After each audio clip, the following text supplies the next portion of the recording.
C'est ici rue Jeanne d'Arc à Nancy que résidait Émile Coué.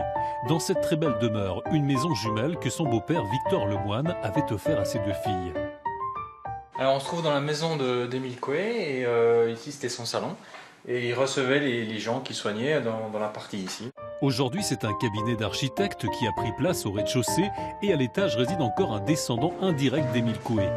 Bonjour monsieur. Son petit-neveu. Alors ici, c'était, je crois, un homme très sérieux, très bon. Et finalement qui avait ouvert une piste.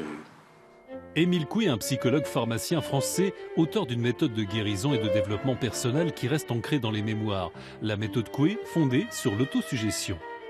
Il disait que c'était l'imaginaire qui faisait progresser et non la volonté. C'est pas en voulant quelque chose qu'on peut y arriver si votre imaginaire est contre. Si vous vous imaginez que vous pouvez pas le faire, vous aurez beau avoir toute la volonté, ça marchera pas.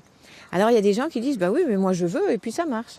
Eh bien dans ces cas-là, c'est que la volonté est en accord avec l'imagination. L'idée de sommeil crée le sommeil. L'idée d'insomnie crée l'insomnie. Mais ce que je vous recommande particulièrement, c'est de faire cette suggestion d'une façon toute simple, toute enfantine, toute machinale et surtout sans effort. Comme cela. Tous les jours, à tout point de vue, je vais de mieux en mieux. Tous les jours, à tout point de vue, je vais de mieux en mieux. Émile Coué fut surnommé le marchand de bonheur en Allemagne et aux États-Unis où il connut un véritable succès.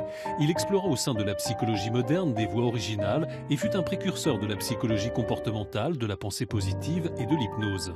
On en parle comme faisant partie de l'histoire de notre discipline, de l'hypnose thérapeutique. Donc c'est quelqu'un qui est important.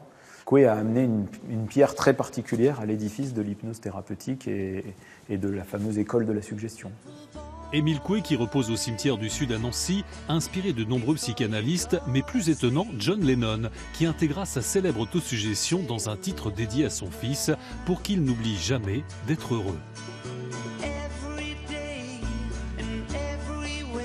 It's getting better and